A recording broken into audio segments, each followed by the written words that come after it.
అరెస్టుకు వారెంట్ చివరి నిమిషంలో వాయిదా. శాసనసభ ఉపసభాపతి నరసాపురం మాజీ ఎంపీ రఘురామకృష్ణరాజును కస్టడీలో చిత్రహింసలకు గురి చేసిన కేసులో నిందితుడిగా ఉన్న బీహార్ కేడర్కి చెందిన ఐపీఎస్ అధికారి సునీల్ నాయక్ అరెస్టుకు వారెంట్ జారీ అయిన చివరి నిమిషంలో వాయిదా పడింది. శుక్రవారం దీని మీద తీర్పు వెలువడనుంది. ఐజీ సునీల్ నాయక్ అరెస్ట్ చేసేందుకు నాన్ బెయిలబుల్ వారెంట్ జారీ చేయాలని పోలీసులు గుంటూరు ప్రత్యేక జూనియర్ సివిల్ జడ్జి కోర్టులో పిటిషన్ వేశారు. దీని మీద వాదనల అనంతరం ఆయన అరెస్టుకు వారెంట్ జారీ అనుమతిస్తున్నట్టు న్యాయమూర్తి జి శ్రవంత్ తీర్పిచ్చారు. అయితే వారెంట్ పత్రం జారీ కాలేదు. తీర్పు వెలువరించే సమయంలో సునీల్ నాయక్ తరపు న్యాయవాదులు కోర్టులో ఉండి అభ్యంతరం వ్యక్తం చేశారు. మార్చి 2వ తేదీ వరకు సునీల్ నాయక్ను అరెస్ట్ చేయొద్దని బీహార్లోని పట్నా న్యాయస్థానం ఈ నెల 24న మధ్యంతర బెయిల్ ఇచ్చిందని పేర్కొంటూ వాళ్ళు సంబంధిత పత్రాలు సమర్పించారు.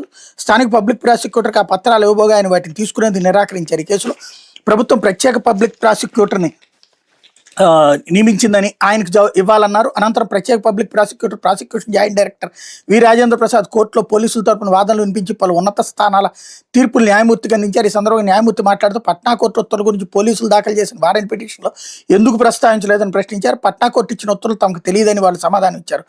అంతకుముందు సునీల్ నాయక్ తరపున న్యాయవాదులను కూడా అక్కడ కోర్టు ఇచ్చిన ఉత్తర్వులు ఇప్పటివరకు తన దృష్టి ఎందుకు తీసుకురాలేదని ప్రశ్నించారు.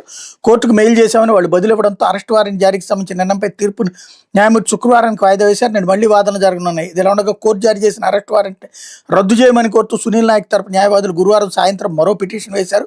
ఏపీ పోలీసులు బీహార్లోని మకాం వేసి చట్టబద్ధంగా సునీల్ నాయక్ని అరెస్ట్ చేసి తీసుకొచ్చేందుకు అన్ని ప్రయత్నాలు చేస్తున్నారు.